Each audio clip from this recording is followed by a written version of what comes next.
With each passing moment, my heart rate was increasing. Finally, she came near me, stood near me, and told, okay, start the discussion. The guy near me was talking something in a very dramatic way, but all I could hear was my own heart pounding against my ribcage. This was just one incident in my life where I couldn't do good because of my stage fright. Many of us would have faced such similar situations in life where we would think, if only it weren't for the stage fright, I would have done much better. And you would ask yourself a question, where do I get a stage where I can practice to overcome my stage fear in front of a real audience? And I'm standing in the stage right now where you can do exactly that. Yes, Toastmasters gives you opportunity to practice to overcome your stage fear and become a better communicator. But is that all I get from Toastmasters? No. In this long journey, we acquire a specific set of skills which we term under leadership skills. Say you go to a company, you get a work. But if you mess up that work or do something wrong in it, you will be criticized for the work. You might even be depromoted. But in Toastmasters, you get to become a better leader in a very supportive environment. By supportive environment, I don't mean your mistakes are pointed, your mistakes will be ignored. You will be kindly pointed out to your mistake, but at the same time, you will be given suggestions as to how to improve and become a better leader. Yes, this is what Toastmasters is all about. It is a very big stage which we can use to become a better leader and a communicator. I still remember the time I first came to Toastmasters as a guest. And today I see some new faces who are going through the same experience today. So let's ask some guests to introduce themselves. Can you introduce yourself? Good evening, everyone. My name is Cynthia, and this is my third visit to Medley's. And I work as an executive assistant to Raj. Yeah, have fun. I am Vijay Raghavan. I've been here as a guest a couple of times, and this time I decided to join.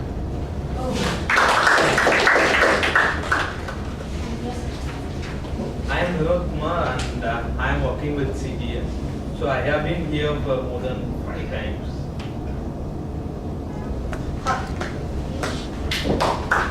Good evening, I'm Janani. I'm doing my first year of BA journalism in MOP National College.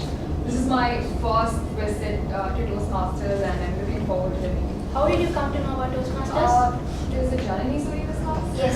She's my classmate, so yeah.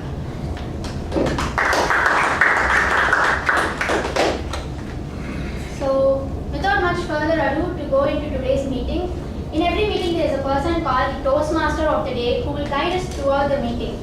And today's Toastmaster of the Day is a very young and energetic Toastmaster in his heart, and he is, I would tell him as a man of words. He chooses every word perfectly to describe what he wants to tell. So let's put our hands together and welcome Toastmaster of the Day, Toastmaster Thomas. Good afternoon, fellow Toastmasters and welcome guests. First of all, thank you, Presiding Officer, for a very generous introduction. Today, I am happy to welcome all of you to the 330th meeting of Medley. 330. What a wonderful number. It is perfectly divisible by 1. It's divisible by 1, right? Yes. 2, 3, 4? No. No, good. 5, Yes. 6, Yes. 7? No. No. 8? No. No. 9? No. 10? Yes. Yes. 11? Yes. Yes. Any more numbers? Divisible by? 11. 33. 33? Wonderful. Any more? 330. 330? Wonderful. Any more? At least one more. 165. Brilliant. How about 110? That's my addition. Wonderful. Let's close to this with the exercise of the mind. Terrific. Terrific. Great. This November, friends, marks the centennial of a wonderful thing that happened. The credit should go to Albert Einstein, when he proposed the theory of general relativity 100 years, 1,000 years, 100 years ago.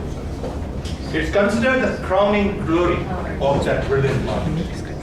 To commemorate that and to toast the brilliance of the human mind, a little glimpse of which we just now saw, we have chosen a theme which I would like you to read. What's written below meeting 3:30? Could you kindly read the theme of the day?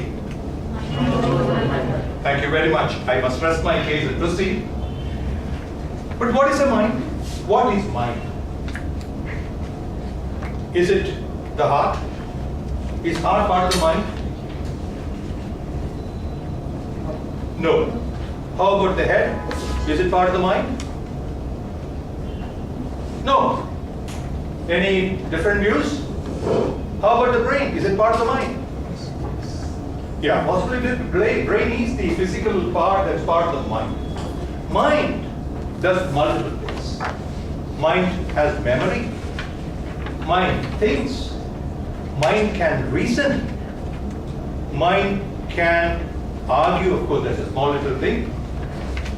All these functions of the human being is conducted by this phenomenon called the mind.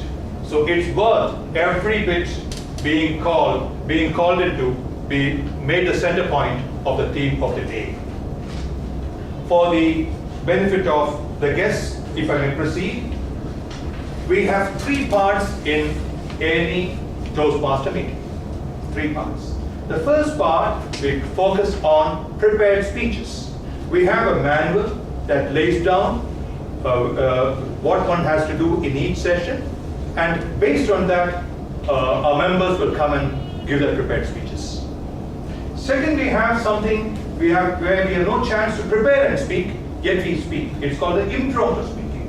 It's like jumpstart. That gives you a chance for bringing up your mind. It's more like a calisthenics of the mind exercise. That is conducted by a person who is designated for that. And the last part is the evaluation.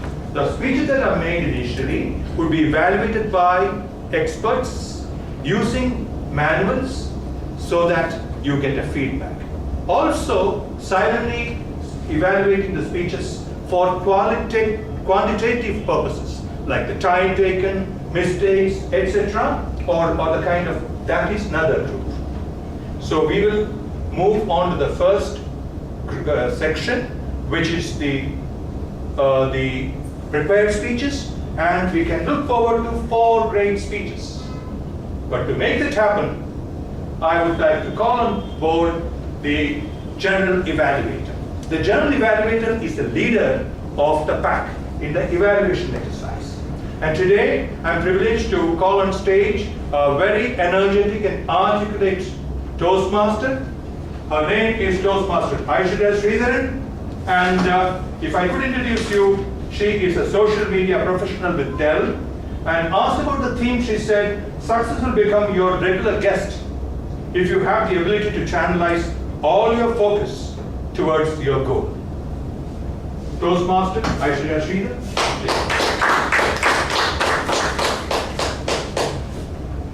Success can be achieved by anyone, but to be consistently successful, one needs to acknowledge and implement the feedback he receives. Toastmaster helps everyone to evolve into a better speaker through 2 kinds of evaluations. Those are quantitative and qualitative evaluations.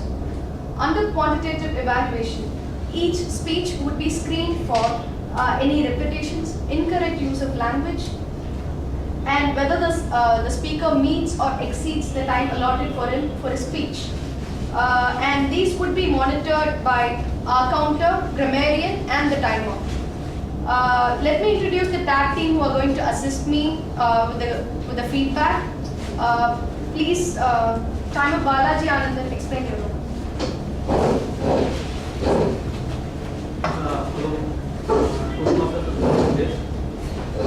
I am Balaji. Today I will play the role of timer. As timer, I will be keeping the track of the time. Generally, the time allotted for proposed speeches is 5 to 7 minutes, unless specified speech by the respective speech evaluator. When the project speech is made after 5 minutes, I will switching on the green light. After 6 minutes, I will switching on the amber light. Finally, after 7 minutes, I will switching on the red light. For table topic, the allotted time is 1 to 2 minutes. When the TT speech is made after 1 minute, I will be switching on the green light. After 1.5 minutes, I will be switching on the amber light. Finally, after 2 minutes, I will be showing the red light. For evaluation, the allotted time is 2 to 3 minutes. When the speech evaluation is made after 2 minutes, I will be switching on the green light. After 2.5 minutes, I will be switching on the amber light. Finally, after 3 minutes, I will be switching on the red light. For both the preferred speech and TT speech and the evaluation, 30-second grace time is allowed. Anyone speaking 30 seconds less than minimum prescribed the time limit and more than the maximum time limit will be disqualified. When the GE calls for my report, I will be submitting the time report. Over to you. Thank you, Balaji. Our counter role will be played by the first time role player, Mr. Prakash. Please read your responsibilities. Thank you. Sir, Toastmaster again. I would like to play our counter role today. My duty as our counter is to listen carefully of verbal distraction, such as you know, and so, but, and other filler words and sounds. I will also keep track of the repeated words like they, the, and I. Lastly, I keep track of the long pauses when they are distracted. I will share my report at the end of the meeting. Thank you. Thank you. And the grammarian role will be played by Arjun. Please read your responsibilities. Hello everyone, I'm Arjun and I'm going to be the grammarian for today. My role is to note all exceptional uses of English as well as the incorrect uses of English in the prepared speeches as well as all the speeches which happen on stage. And now I'll introduce the word of the day.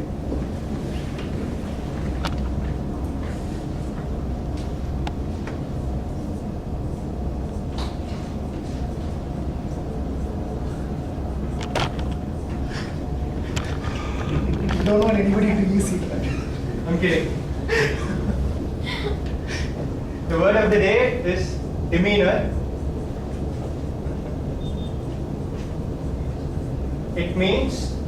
It's a noun which means the behavior or attitude of a person towards something.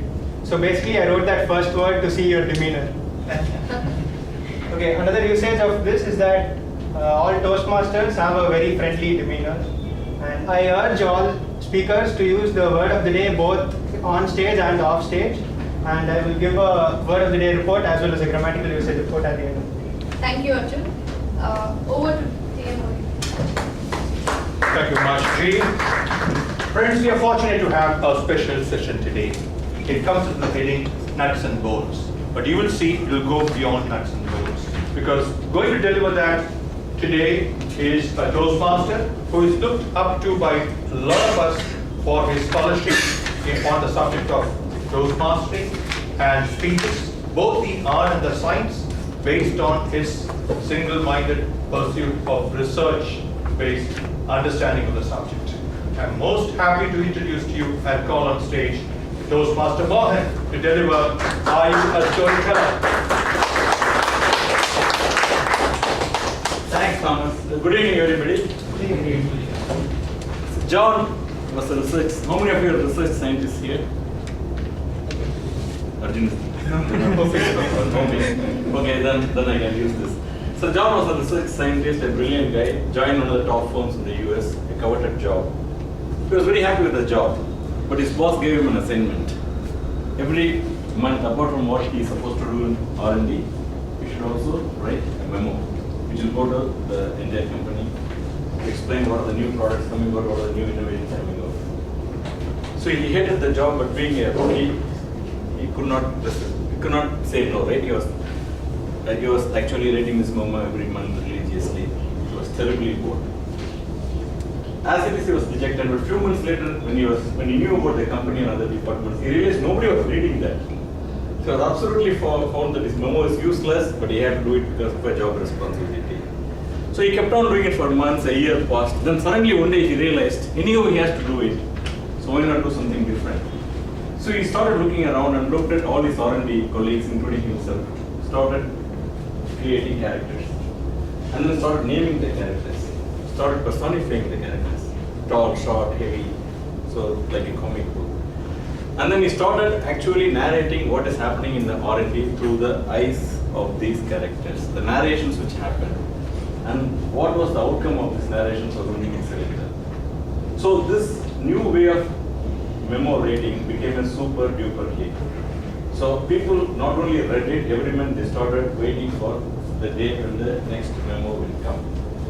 So he was suddenly surprised at this newfound technique, and then he started actually involving other department characters. So when people read the memo, they also were curious to see if I was there, the character is me, almost very close to me, only the name is different. So he created so much interest. The CEO noted this and made him the first corporate storyteller. The story doesn't end there. Later the CEO realized John's memos are read more widely than his own emails. So he made John not only the corporate storyteller, when he wants to make any policy changes, he started using John's memo to communicate to the employees, and it had a far and better reach than CEO's own old mechanism of communication. So friends, John simply used the art of storytelling. Creating characters, creating narrations, what we call dialogues, and then narrating through the eyes of somebody. So why is storytelling important? Why are stories important? Because we can connect to them. We can connect to them. It's one of the top 3 ways of connecting to an audience. Make it easy to remember. It's easy to remember. Make boring things interesting. Make boring things interesting and making complex things simple. It is unique. Every story is a unique Every story is unique. And we grew up listening to stories, and unfortunately over the last several years in the documented world we lost the art of stories. But otherwise, if you go back hundreds of years, it was only stories which was narrated and a lot of messages got passed down, right? So another important thing is, how many of you want to connect with the audience? How many of you feel that you are connecting with the audience very well? You feel you are connecting with the audience very well. Would you like to improve? Okay. And then, no, just believe it. So how many of you really think there's a lot of things you want to learn in connecting with the audience? Okay. See, stories, there are 3 top ways of connecting with the audience. Quickly, the other 2 are eye contact. It's extremely important. And many of you know, we will not get into that today. Second is using you. The word you may look very simple. The moment you say you, the audience connects with you. We'll talk about that in a separate thing. Third is stories. Stories help you connect. The reason is simple. We all learn differently. None of us learn the same way. 40% of us are visual learners. 40% of us are auditory learners. 20% of us are kinesthetic learners. What is kinesthetic learning? Learning by doing. Learning by doing. So when we don't know what kind of, we talk about different age group, engineers or middle management, senior management. When we go, we kind of size up the audience. As a speaker, you definitely try and do that. But what we don't know is the composition, but you can safely assume you've got all 3 in the audience, 40, 40, 20. Now stories, a well-told story meets all 3 visual, auditory and kinesthetic learners in their own level, at their own level. The visual, how you set the context, how you create characters, and how you bring the audience along with you.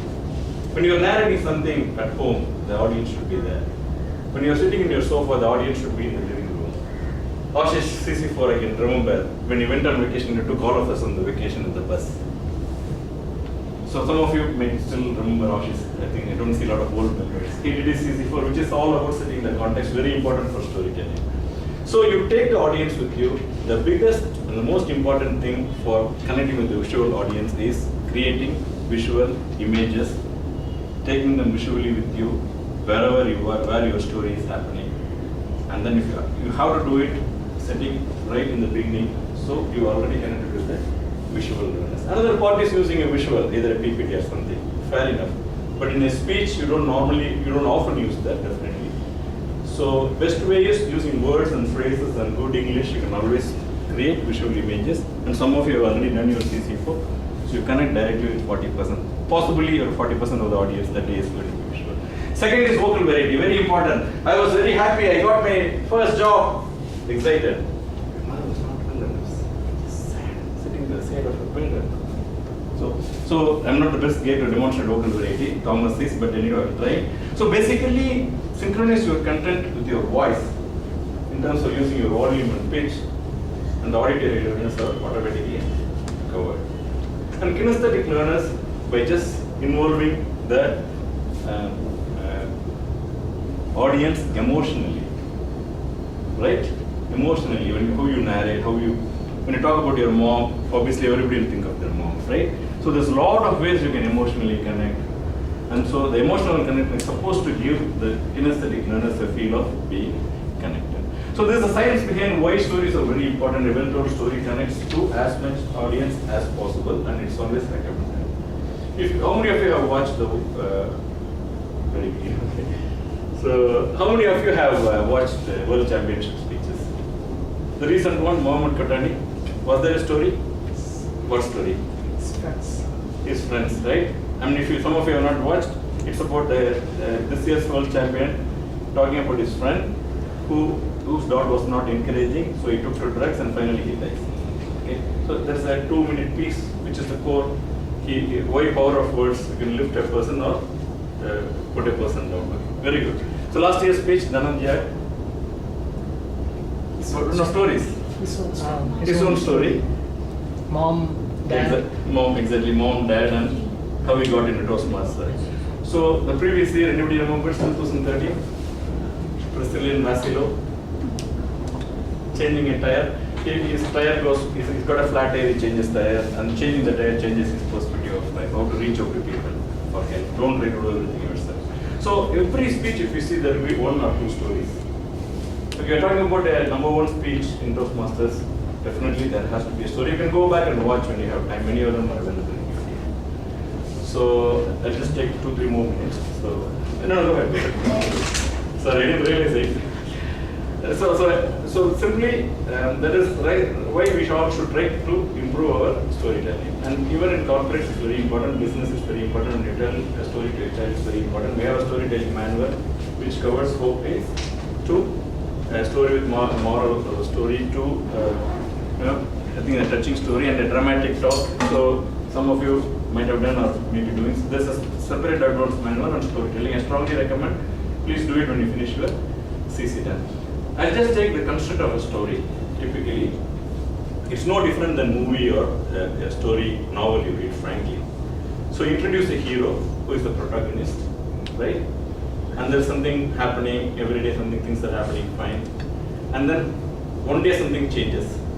Typically, an antagonist will come and oppose the goal or the desire of the protagonist. Typically, so something changes. And the entire remaining part of the story is conflict and escalation. The first point of conflict is whether the hero or the heroine, whatever, I'll just say protagonist, will achieve his or her goal. And then what is the challenge? Was there a success or failure? Again, second escalation. First time he fails, second time also he fails, whatever length of story you want to narrate. The important thing about storytelling is when you define the protagonist, okay, if you really notice, all of us want the hero to win. Have you ever noticed that irrespective of our ages? Have you noticed that? Do you agree? Why? Who cares if Rajini is successful at the end or Kamal? But in the movie, the only reason we are watching till the end is we are already part of the story. We are actually running with Kamal or Rajini. How many of you agree with me when you see the movie? That's exactly what is storytelling. The movie is boring, you are not connected. If the movie is interesting, you are connected. Okay? You are with the protagonist. And you are in the same cause with the protagonist. You want the protagonist to meet the cause. In some ways, you are also part of, the whole protagonist meeting the goal, achieving the goal. Whatever be the goal, he sets up, right? So, if you really think about it, just reflect. That's exactly what is storytelling. Even in a short form, that's exactly what matters, right? And second, last thing I will narrate is in a business situation is a little different. You can actually create a story file. I don't have time, I will not get into that today. But more importantly, for specific examples like relationship or values or leadership, right? Or good speaking. You can actually create some instances, what you see here, what you see outside, what you have gone through in your life. When you read, please note down more. Those will actually be converted into stories. I'll give you a very simple example and closing. If you have to talk about values, I will narrate two very short experiences which are stories. Some of us happen to meet Adam Gilchrist. Gilly, all of you know, the former Australian captain. And he walks when even the umpire does not give out. Yes? Okay. So he's always grown later and he was appreciated. Only other person is Gunda Bhavishnath in the former opener or one-down batsman of India. Now, when we were there, one guy asked him a question. Hey, how did you get these values? He said, from my father. So it's amazing you do that, but Australia is 56 for 5. And the umpire doesn't give you out, but you know you are out. Will you uphold your values and go out, leaving your team in a lurch? Or you take the responsibility of the Australian captain and stay back because umpire has not given out? He simply answered, values is either you have or you don't have. Okay. Second example for values is a dad takes a 7-year and 9-year-old son, two sons to play miniature golf, and then it's 100 rupees. So he says pays 300. That case they say 6 and below are free. So only above 6 kids also have to pay. He says my sons are 9 and 7. So I thought the second one is less than 6. I wouldn't know if you had told me he's 5 years. You could have just saved 100 rupees. The dad simply says, you wouldn't know, but they know, they are watching. Okay, so friends, I'll stop here. I know it's a very short session, maybe I didn't condense it. There's a lot we can discuss. Hopefully we'll keep discussing it offline. And thank you very much. Inspired by what I heard now, let me tell you a small little story. Harvard psychologist Ellen Langer did a small little research project with maids in a hotel who were predominantly overweight. Talking to them, she realized that most of them felt they are overweight because they didn't have enough time to do exercise. But she told half of them, took them away and said, look girls, actually what you're doing as part of your job on a daily basis, it qualifies for what is medically called, more than what is medically called, an active lifestyle. So she left them, and after a few weeks she came back. And what happened? As some of you would have guessed, this group, which I was told this little story, they showed very clear reduction in BP, waist towards the other ratio you have, I'm guessing that, and BP, waist to hip ratio, I'm sorry, it's not a male domain, I'm sorry, and weight itself. The question is weight a matter of the mind or of the body? Think about it. Meanwhile, we will move on to the next section, which is the much awaited prepared speeches. First of our speakers to explain the project objectives of Mr. Manikawel's icebreaker. Here is calling Mr. Ashish. Good afternoon, Mr. Toastmaster. Toastmaster Manikawel is doing a qualifying from CC Mango, and his objectives are to begin speaking before an audience, to discover speaking skills you already have, and skills that need some attention. Timer is not on line is 4 to 6 minutes. Thank you, Toastmaster Ashish. To introduce briefly Mr. Manikawel, he's the General